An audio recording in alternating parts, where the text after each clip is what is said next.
Subscribe to our channel by clicking the subscribe button. Click the bell button and enjoy the latest uploads from our channel. تو ہوں سوال تسی repeat کرو، ہوں تو یاد کیا ہے سنی شیعہ کا نکاح درست ہے؟ ہاں، اس کا بھی میں پھکی والا جواب دیتا ہوں کہ سورہ المائدہ کے اندر آیا ہے کہ اہل کتاب کی جو عورتیں ہیں ان کے ساتھ مسلمان مرد شادی کر سکتے ہیں۔ اہل کتاب یہود و نصارہ شرک بھی کرتے تھے، لیکن اللہ نے ان کو بینیفٹ آف ڈاؤٹ دیا کہ یہ پیغمبروں کے ماننے والے ہیں، اور نبی علیہ السلام کے زمانے میں بھی مشرک تھے، ان کے شرک کو ایڈریس کیا گیا۔ قرآن نے کہیں یہ نہیں کہا جو شرک نہ کرتا ہو یہودی اور عیسائی اس سے کر لو، نہ، بت پرست کے ساتھ منع کیا، اور جو اہل کتاب مشرک ہے اس کے ساتھ اجازت دے دی، اور اجماع امت ہے، کسی کا بھی انکار نہیں ہے۔ تو یہودی اور عیسائی عورت کے ساتھ مسلمان مرد کی شادی ہو سکتی ہے؟ ہو سکتی ہے۔ تو میں اگلا سوال پوچھتا ہوں کسی سنی سے کہ اگر یہودی اور عیسائی کی عورت جو تمہارے نبی کو وہ کہتے ہیں کاپی رائٹس کا مقدمہ کریں گے، اس نے جھوٹا پیغمبری کا دعویٰ کیا ہے، نعوذ باللہ، جو نبی علیہ السلام کے گستاخ ہیں ان کی عورتوں کے ساتھ تو شادی ہو رہی ہے، اور نہ صرف گستاخ ہیں بلکہ ان کو نبی مانتے ہی نہیں ہیں، تو شیعہ کیا نبی علیہ السلام کو نہیں مانتے؟ محمد اور آل محمد کہتے ہیں۔ آپ تو ہر بزرگ بابے کے آگے جھکے ہوئے ہوتے ہیں، وہ تو اہل بیت سے باہر ہی نہیں جاتے ہیں، وہ کہتے ہیں محمد اور آل محمد۔ تو اگر ہم دنیا میں انٹرنیشنل عدالت میں مقدمہ پیش کریں کہ ایک عورت وہ ہے جو نبی علیہ السلام کو نعوذ باللہ جھوٹا پیغمبر مانتی ہے، نعوذ باللہ، اور وہ آپ پہ ایمان ہی نہیں لاتی ہے، اور حضرت عیسیٰ کو بھی اللہ کا بیٹا مانتی ہے، اس سے تو اسلام زیادہ دیر ہے نکاح کرنے کی، اور دوسری طرف ایک شیعہ ہے جن کے بارے میں آپ کا موقف یہ ہے کہ وہ کسی صحابہ کو انہوں نے برا بھلا کہہ دیا۔ اور مجھے مولانا اسحاق صاحب کی بات یاد آ گئی، وہ فرمایا کرتے تھے کہ جی اسلام سے نکالنے کے لیے اسی چیز کا انکار ضروری ہے جو اسلام میں آنے کے لیے اقرار کیا جاتا ہے۔ اسلام میں آنے کے لیے ابو بکر و عمر کا کلمہ پڑھایا جاتا ہے، یا عثمان و علی کا، یا نبی علیہ السلام کا۔ تو جب تک کوئی نبی کا انکار نہیں کرتا وہ اسلام سے باہر نہیں نکل سکتا، کیونکہ جب آپ نے اس کو اسلام میں داخل کیا تھا تو اس کو آپ نے نبی علیہ السلام کا کلمہ پڑھا کے داخل کیا تھا۔ اب اسلام سے نکلنے کے لیے بھی نا نبی صلی اللہ علیہ وآلہ وسلم کا اور قرآن کا اور آخرت کا انکار کرنا ہوگا، نعوذ باللہ یا اللہ کا۔ تو یہ ان کے جذباتی رویے ہیں، شیعہ ہوں سنی ہوں سب کے ساتھ نکاح کیا جا سکتا ہے، البتہ کفر کا ایشو ہے۔ میں تو اگلی بات کرتا ہوں، میں سنیوں سے پوچھتا ہوں کیا کوئی بریلوی اپنی بچی کسی اہل حدیث یا دیوبندی کو دے گا؟ تو وہ تو شیعہ نہیں ہے، وہ تو سنیوں کے آف شوٹ ہیں۔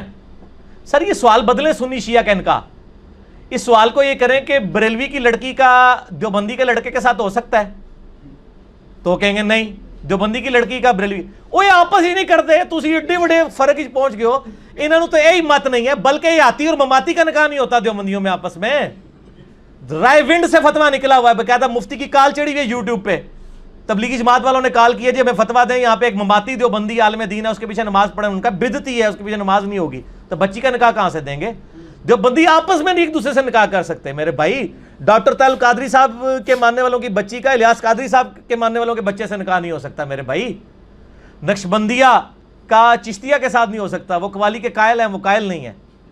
اے تسی تو بہت بڑے دور ٹر گئے ہو، کوئی بھی آپس ہی نہیں ہوتا، ٹھیک ہے نا جی۔ تو قرآن و حدیث میں جس بندے کو آپ مسلمان سمجھتے ہیں، مولویوں کے کہنے پہ نہیں، قرآن و سنت کی دلائل کی روشنی میں ہر اس بندے کے ساتھ نکاح ہو سکتا ہے۔ باقی کفر آپ دیکھیں، آپ اگر سمجھتے ہیں کہ ہم سنی ہیں، سنیوں کے ساتھ زیادہ کمفرٹیبل ہیں، تو بلکہ سنیوں کے ساتھ کیا، وہ تو اپنے فرقے کے ساتھ کمفرٹیبل ہوتے ہیں۔ یہاں پہ کئی اہل حدیث مولویوں نے لیکچر ریکارڈ کرائے ہیں کہ جی اپنی بچیاں جو ہیں وہ حنفیوں کو نہ دیں، ٹھیک ہے نا۔ وہ تو اہل حدیث حنفی کا بھی نکاح نہیں ہوتا، لیکن بڑی حیران کن بات ہے کہ ٹی وی پہ سنی شیعہ کنفلکٹ کو اجاگر کیا جاتا ہے تاکہ امت لڑے، ورنہ ریالٹی ان مولویوں کی یہ ہے کہ اہل حدیث اور بریلوی دیوبندی بھی آپس میں شادی کرنے کے لیے تیار نہیں ہے، ٹھیک ہے، لہذا سوال ہی جعلی ہے۔ اچھا یہ آپ نے کفر کی بات چھڑی ہے تو اس میں پھر سادات کا بھی مسئلہ کور کر دینا۔ ہاں، سادات کے بارے میں میرا موقف وہی ہے کہ سادات بھی اس امت سے، اور غیر سادات کے ساتھ ان کی شادی ہو جائے گی، کوئی اس کے اوپر نہیں ہے۔ اچھا ایک علی بھائی ایک چیز آپ سے کلیئر کر لوں، بعض علماء یہ بات بھی کہتے ہیں کہ یہ جو حکم ہے نا کہ آپ اہل کتاب سے شادی کر سکتے ہیں، یہ آج کے اہل کتاب اس میں شامل ہی نہیں ہے۔ میں نے بتایا وہ علماء کا موقف شاذ ہے، نہیں نہیں نہیں، کوئی نہیں، غلط ہے۔ اچھا یہ صحیح بخاری میں حضرت عبداللہ بن عمر کا بھی موقف ہے، اچھا ہاں، لیکن امت نے نہیں قبول کیا، یہ جعلی موقف ہے، اس لیے کہ قرآن نے اس کی تفریق نہیں نہ کی۔ قرآن تو ایک ایک شرک کھول کے بیان کر رہا ہے، تو قرآن یہ کہتا نا کہ اہل کتاب موحدین کے ساتھ کرو، اچھا ٹھیک ہے نا۔ یہ کہتے ہیں جو اہل کتاب اللہ کو ایک مانتے ہو نا جی اس سے ہوگا، ہم ان سے یہ پوچھتے ہیں کہ جو اہل کتاب اللہ کو ایک مان رہا ہے لیکن نبی علیہ السلام کو جھوٹا پیغمبر مان رہا ہے، تو آپ کی غیرت گوارا کرتی ہے؟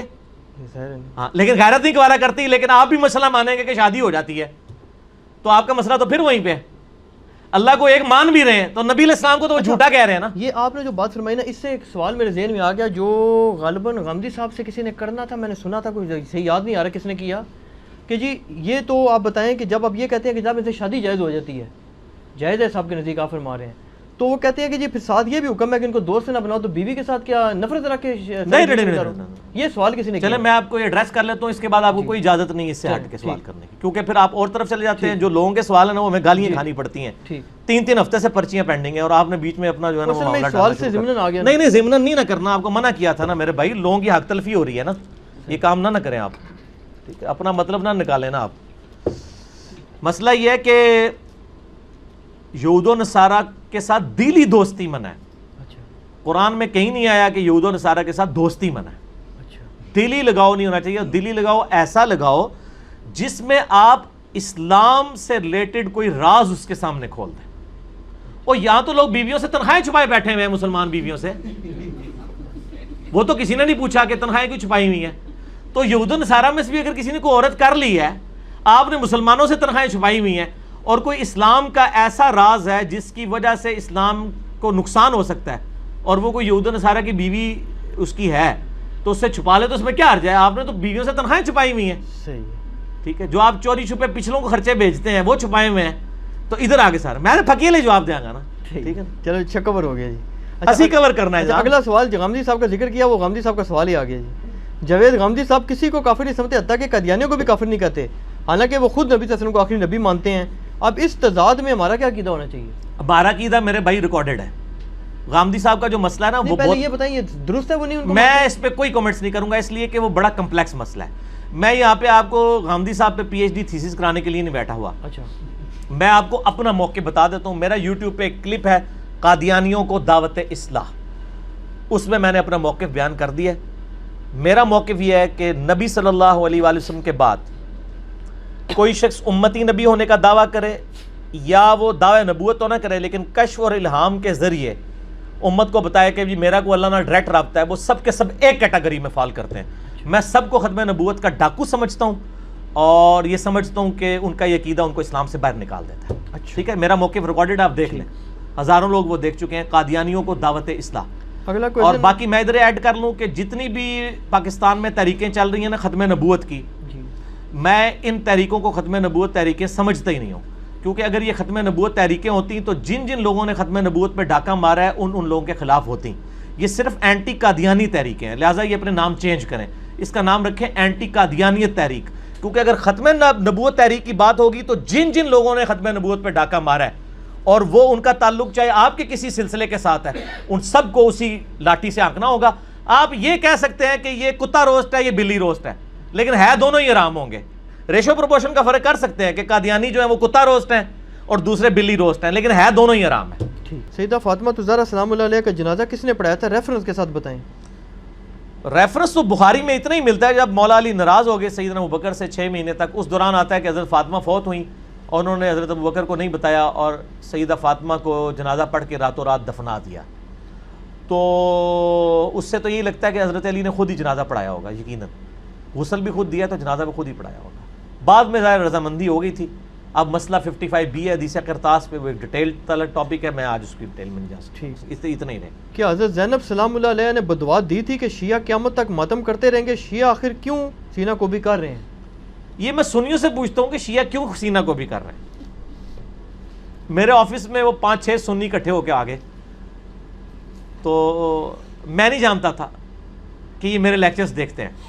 کچھ اہل حدیث تھے، کچھ دیوبندی تھے، کچھ بریلوی تھے، وہ دوسرے آفس سے آئے کہ جی انجینئر صاحب کے ساتھ چائے پی لیں۔ تو انہوں نے مجھ سے یہی سوال کیا کہ یہ شیعہ کیوں پیٹ رہے ہیں اور کس کو پیٹ رہے ہیں؟ میں ہے تو انہوں پیٹ رہے ہیں۔ اچھا، ان سب نے نا ایک کہکا بلند کیا۔ وہ کہکا اس لیے بلند کیا کہ ان کو بات سمجھ آ گئی کہ میں کیا کہہ رہا ہوں۔ وہ کہنے لگے انجینئر صاحب ہم آپ کی ویڈیوز دیکھتے ہیں، ہمیں پتہ ہے۔ میرے بھائی، جب آپ صلی اللہ علیہ وآلہ وسلم کی وفات کے بعد حضرت حسن کو زہر دے دیا گیا، سیدنا حسین کو ان کے گھر والوں سمیت شہید کر دیا گیا، مولا علی تینوں خلفاء کے ساتھ وزیر کی حیثیت سے رہے. جب حضرت علی کی باری آئی تو لوگ تلواریں اٹھا کے ان کے اوپر چڑھ دوڑے. جب اب اہل بیت کے ساتھ کنٹینیوس یہ معاملہ اور پھر صلح حسن کے بعد سے لے کے 60 سال تک ممبروں پہ سب و شتم حضرت علی پہ ہوتا رہا, تو سر اس کا ریونج بھی تو سامنے آئے گا نا. ہر عمل کا ایک رد عمل ہوتا ہے. تو یہ کہنا جی وہ یزید پیٹا تھا, اس نے کالے کپڑے پہن لیے تھے, یہ تو انہوں نے آل امیہ کی بدماشیوں کو چھپانے کے لیے یہ چیزیں گھڑی ہیں. شیعہ جو پیٹ رہے ہیں ہمارے نزدیک تو ماتم کرنا حرام ہے. میرا تو کلپ ہے ماتم کے اوپر, میں نے تقریباً 1 ملین کے قریب لوگ دیکھ چکے ہیں ماتم کے حق میں 3 دلائل اور ان کا جواب. لیکن اس کی ریالٹی کو بھی دیکھیں. جس طرح آج آپ دیکھ رہے ہیں سیاسی لیڈروں کے گھروں کے باہر بھی تو لوگ ماتم کر رہے ہیں, ان کو سیدہ زینب نے بدوا دی ہوئی ہے. وہ پیٹ رہے ہیں کہ ہم پوری زندگی آپ کی پارٹی کے ساتھ اٹیچ رہے ہیں, اب لوٹے آ گئے, آپ نے ٹکٹ لوٹوں کو دے دیا ہے, تو وہ ہم کہیں گے نا ان لیڈروں کو ہی پیٹ رہے ہیں. ٹھیک ہے نا. تو یہ شیعہ بھی جناب تہنوں پیٹ رہے ہیں کہ تسی جناب اہل بیت نے جو کچھ کیتا ہے. ٹھیک ہوگا جی, بس اس کو اسی پہ رہنے دیں. باقی میرا واقعہ کربلا والا ریسرچ پیپر آپ پڑھ